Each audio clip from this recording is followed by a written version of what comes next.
My family moved to the rural town I grew up in to escape to a quiet and calm atmosphere. Acres of land separated the neighbors' houses from each other, and grass meadows were spread out hundreds of yards. I couldn't invite over any of my old friends from the town I formerly lived in, and the houses were too far from each other to approach any of the neighbors' homes on my own, meet any other children. I spent most of my time in the first few weeks living there, in the front yard of our house, sitting on the lawn and playing with my toys as my mother sat on the porch watching me. Although most of my memory from our short period living in that house is hazy, I distinctly remember a few events that transpired there while I was 5. It began when I was sitting in front of the television, flipping through the channels and searching for my favorite show, a children's program featuring singing and talking animals. It was only on in the afternoons, and I couldn't find any station playing an episode, so I continued to search the channels. We didn't receive an abundance of channels in that town, but I could find a couple popular stations. I landed on a show I was familiar with. I remember glancing at the corner of the screen and discerning it was a children's station broadcasting various well-known shows. My eyes glanced up at the bright flashing television screen. Cartoon-drawn animals were helping children learn how to share. A joyful melody played throughout the episode. The following week, I was sitting in front of the television and I stumbled across the children's station again. It was broadcasting a different program. I can't remember the title of the show I found, but I can vividly remember everything that happened. A group of children were gathered around a tree. They were all holding hands and gazing up with cheerful smiles on their faces. They were singing a song in unison. I don't remember the words of the song, but I remember it involved something about the Lord and contained words and phrases like happiness and love. It sounded like children's gospel music, and the children singing together on the screen resembled the groups of children singing in the pews at the church my parents had taken me before. I heard the sound of footsteps approaching towards the living room. My mom's chipper voice asked me what I was watching. I don't remember what my reply was, but a puzzled expression grew on her face, and she announced that lunch was ready and gestured me into the kitchen. A short while later, I stumbled upon the show again. Something immediately began to unsettle me as I watched. There wasn't anything overtly strange about it, but something seemed wrong. I began to feel anxious, and a familiar lump grew in my throat, accompanied by a knot in my stomach I felt whenever I felt nervous about a situation at school or with my friends. But the uneasiness developed into something I hadn't recalled feeling before. Like I was watching something I wasn't supposed to be seeing. A voice narrated the importance of sharing, and the camera focused on a group of children sitting on a carpeted floor, toys spread out before them. The film appeared to be of poor quality, and intermittent bursts of static distorted the screen. 3 of the children sat in a circle playing with alphabet blocks, and 2 girls talked to a doll, about the size of a baby, with medium-length blonde hair and a pink shirt and denim jeans. Another group of children were filling in coloring books at a table. The girls were acting out some sort of story with the doll. It seemed like a normal game a child would play with their dolls, but every so often, between their sentences, I heard something that didn't sound right, like a strange word or phrase. I can't remember what they were saying, but I remember feeling disquieted.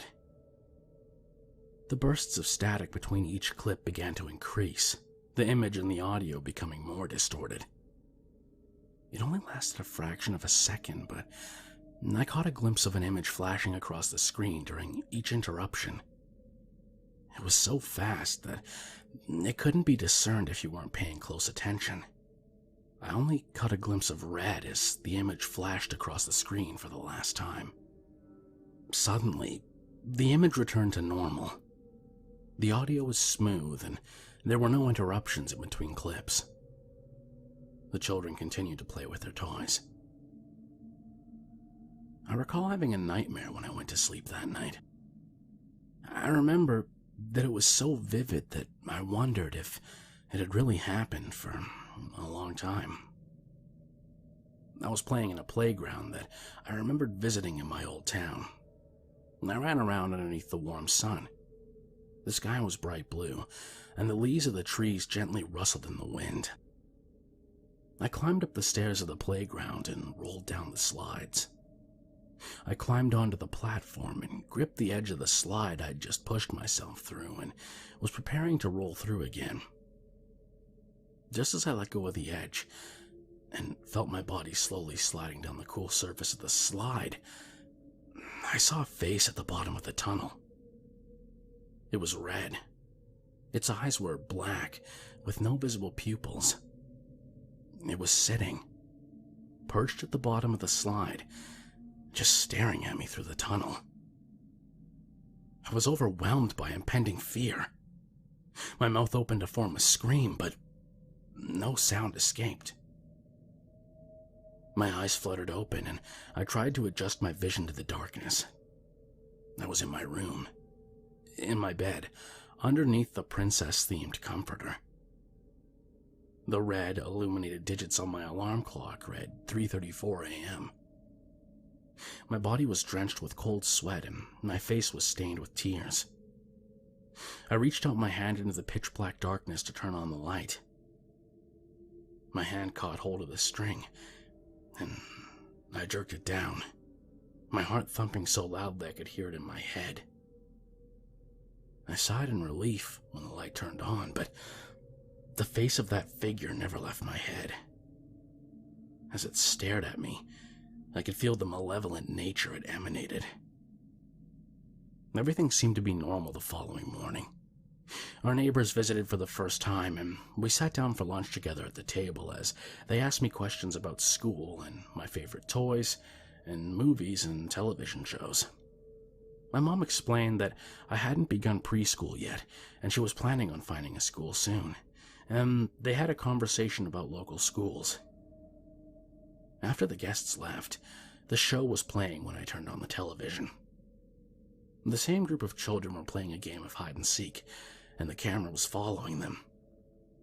A song was playing in the background, an animated and whimsical tune. The camera followed their steps as they ran through doors, hid behind corners, crawled through tight spaces, and crouched behind furniture. The boy leaned against the wall and covered his eyes with his hands. He began to count to 30. A young girl with brown hair, pulled back into a ponytail, wandered down a long hallway. All of a sudden, her movements became very slow, and the music ceased. There was a deafening silence, and you couldn't even hear the sound of her footsteps. The camera began to shake, and appeared as if it was gradually teetering from side to side, and I felt nauseous as I looked at the screen. She stepped through a door at the end of the hallway and into the room. There was a small door in the corner of the wall. She crouched down and began to crawl towards it. Her hand rested on the miniature doorknob and the door swung open. The camera was lowered and the lens was fixed forward as she crawled through the narrow passage to the other side. I couldn't discern what was on the other side, but I could perceive a glimpse of a room. There appeared to be nothing inside. It was entirely absent of furniture, doors, or windows. The walls were painted red, a garish, intense red. As soon as she reached the end of the passage, the door to the entrance shut behind her. The camera displayed a different room. The boy, his forehead pressed against the wall and his hands covering his eyes. The sound of his counting was audible again. 27, 28, 29, 30. He jerked away from the wall and his hands fell to his sides. He began to explore the house, searching for the other hidden children. He knelt down beside a table. A little girl with curly blonde hair leapt out from underneath. He peered into rooms, swung open closet doors, and peeked behind furniture. Random children appeared, popping out of their hiding places. The show came to an end, but I remember the thought lingering in my mind. They had never showed the little girl with the blonde hair being found. I was having trouble falling asleep the following nights, for some reason. Every time my mom turned off the light, left the room, and I watched the door swing shut behind her, I was filled by this strange sense of unease and dread. I knelt down beside my bed, my hands and knees pressed into the floor. I tentatively leaned forward and peered underneath the bed. I could hear the sound of my heavy, trembling breaths and my heart racing in my chest. My cheek touched the cool hardwood surface of the floor, and my eyes frantically searched through the darkness. My stuffed rabbit lay splayed out on the floor underneath the bed, enshrouded by black shadows. I didn't bother to reach out for it. I stood up onto my bare feet and staggered into my parents' bedroom. I asked them if I could sleep in their bed, and my mom offered to escort me back to my room. As I lay down in the darkness, I heard the sound of a knocking at the window. I couldn't bring myself to turn around, my heart hammering in my chest. I heard the knocking again, like the sound of fingertips rapping against the glass pane. I glanced up, feeling the urge to scream, but unable to form any sound. A black shadow appeared behind the window, standing in the frame. The door swung open. My parents rushed in, my mother kneeling by my bedside. She asked me what was wrong. I tried to explain to her, with tears streaming down my face, that I'd seen someone outside my window. My mother explained that I had another night terror, stroking my hair. And after my father gazed out of the window, he strolled outside and searched the yard, but there was no one there. The next time I watched the show, a group of children were sitting at a table. A little girl with black bangs was reading from a book, its pages covered with rows of small black letters. It sounded like the Bible, but there was something different about it. She passed the book to another child. As the boy began to read, the sense of uneasiness in my stomach increased. The words resembled the passages of the Bible, but there was something aberrant about them. There were subtle nuances and deviations. In the scene that followed, the same group of children were sitting in a classroom. Their glances were fixed ahead in their seats. A faint, dull voice spoke in the background. Underneath it, I could hear this weeping sound. As the disembodied voice continued to deliver their speech to the class, it grew louder into a ceaseless wailing noise.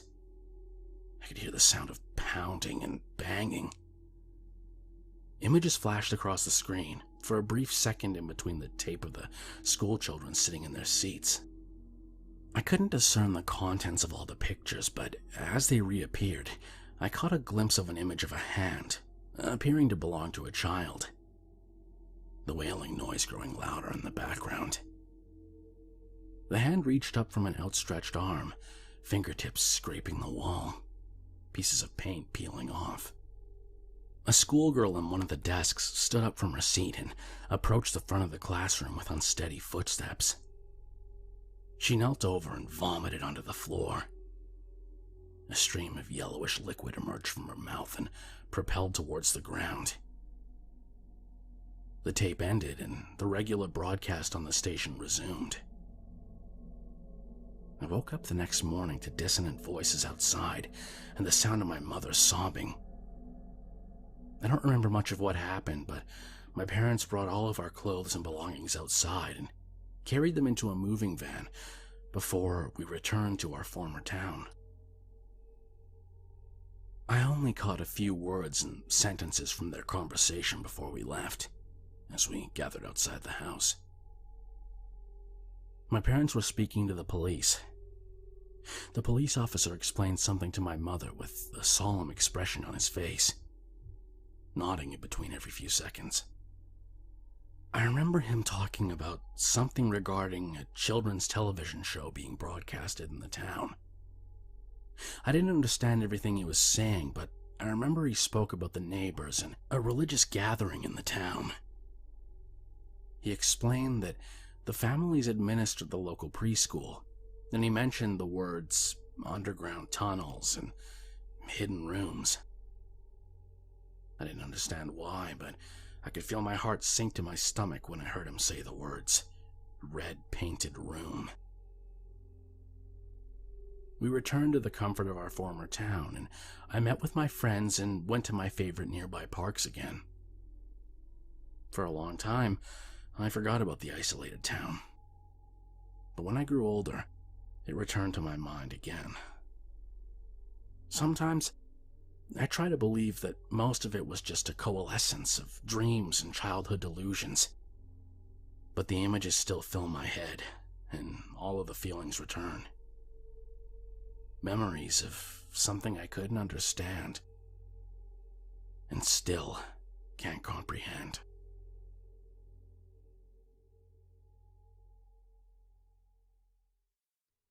If you made it this far, I hope you'll follow me on Twitter at KingSpook Creepy.